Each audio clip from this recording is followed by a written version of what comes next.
Good evening. Let's begin in the name of the Father, and the Son, and the Holy Spirit. And ask for the intercession of our Blessed Mother. Hail Mary, full of grace, the Lord is with thee. Blessed art thou amongst women, and blessed is the fruit of thy womb, Jesus. Holy Mary, Mother of God, pray for us sinners, now and at the hour of our death. Amen. There's a lot of people that says there are no miracles. They don't believe in miracles. It's just coincidence.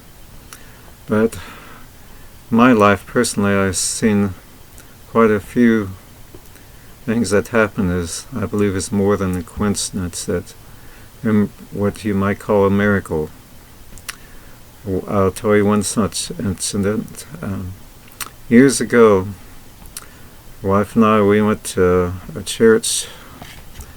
It was like 25 miles away, and this was in the evening. After church, we started on our way home down the highway, and we got a little ways, and then I heard a sound under the engine.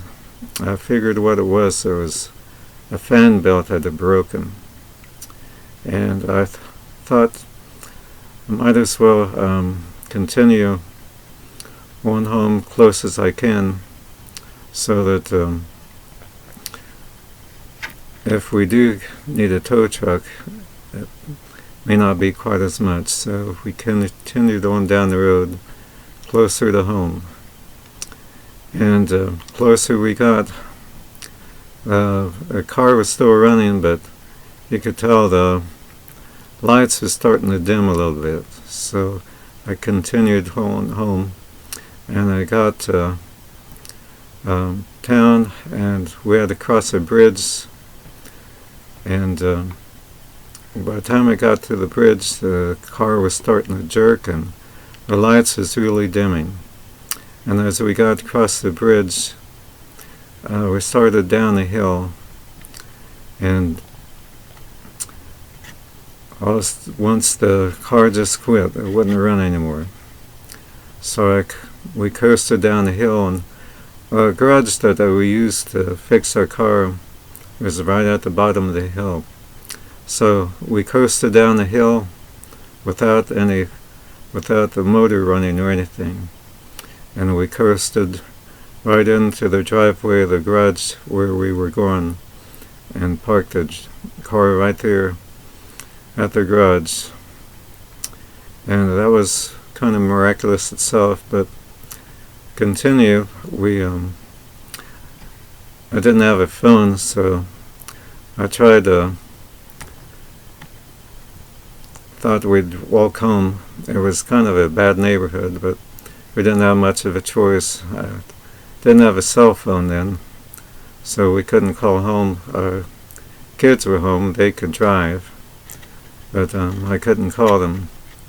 So we started walk down the street, and along come a big semi-truck, and it stopped, pulled right alongside of us, and the driver rolled down the window, asked if we knew where this paper mill was at. And just so happened it was the paper mill where I worked at. And I told him about the situation, that our car broke down. If he liked, or if he let us ride with him, I could take him over where the paper mill was at. So my wife and I, we both got in the cab, and we drove over to where I worked at, and pulled up, and we got out of the cab, and I went inside, and we used the phone there to call home. And my son and daughter was there, so my son came and picked us up. It's most people would just say it's a coincidence, but I believe it was more than that. God intercedes a lot of times in our lives that we call a coincidence. The Lord's peace with you. God bless.